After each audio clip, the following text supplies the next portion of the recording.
ખેડાના કપડવંજમાં ફટાકડાની ફેક્ટરીમાં થયેલા બ્લાસ્ટના કેસમાં હવે ઘટસ્ફોટ થયો. એફએસએલના રિપોર્ટમાં મહત્વના ખુલાસા થયા. ફેક્ટરીમાં લેવાયેલા નમૂનામાં વિસ્ફોટક કેમિકલની હાજરી જોવા મળી તો પોટેશિયમ નાઇટ્રેટ, સોલ્યુલોઝ નાઇટ્રેટ, ઇથાઇલ એસ્ટિકની હાજરી જોવા મળી હતી. આ ત્રણેય કેમિકલ ભારે વિસ્ફોટક તૈયાર કરવા માટે ઉપયોગી સાબિત થાય છે. અન્ય કેમિકલની હજુ પણ તપાસ કરવામાં આવી રહી છે. કપડવંજમાં ફેક્ટરી બ્લાસ્ટ કેસમાં ખેડા એસઓજી તપાસ કરી રહી છે તો ઇજાગ્રસ્તો અને કર્મચારીઓની પણ પૂછપરછ હાથ ધરવામાં આવી. આરોપીઓના અમદાવાદના ઇસનપુર સ્થિત એસઓજીએ તપાસ શરૂ કરી છે. વધુ માહિતી મેળવીશું. સંવાદદાતા નિખિલ આપણી સાથે ફોનલાઈન પર જોડાયા છે. નિખિલ, ફેક્ટરી બ્લાસ્ટના કેસમાં વધુ એક ઘટસ્ફોટ, શું વધુ વિગતો? જી રાધા, ચોક્કસથી જણાવીશ કે કપડવંજમાં ગેરકાયદેસર ફટાકડા ફેક્ટરીમાં થયેલા બ્લાસ્ટ કેસમાં હવે તપાસ વધુ તેજ બની છે.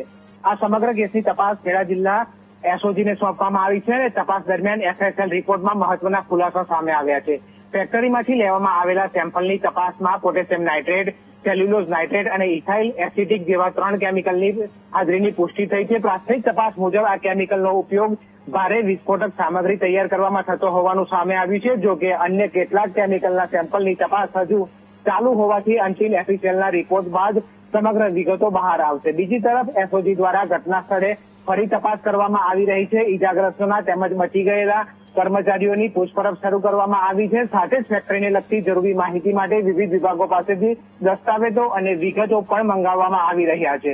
આ કેસનો મુખ્ય આરોપી અને ફેક્ટરી સંચાલક મિતુલ પટેલ હજી પણ ફરાર છે. તેને ઝડપી પાડવા એસઓજીની ટીમે અમદાવાદના ઇસનપુર સ્થિત તેના નિવાસસ્થાને તપાસ હાથ ધરી હતી. જોકે ત્યાં આરોપી મળી આવ્યો ન હતો અને તેની માતા ઘરે હોવાનું સામે આવ્યું છે. હાલ એસઓજી દ્વારા ટેકનિકલ સર્વેલન્સ, મોબાઈલ લોકેશન અને હ્યુમન ઇન્ટેલિજન્સની મદદથી આરોપીને શોધવા માટે સઘન તપાસ ચલાવી છે. આગામી દિવસોમાં એફએસએલના અંતિમ રિપોર્ટ અને એસઓજીની તપાસમાં વધુ મહત્વના ખુલાસાઓ આવી શકે છે. જી રાધા, આભાર આપનો તમામ વિગતો સાથે જોડાવા બદલ.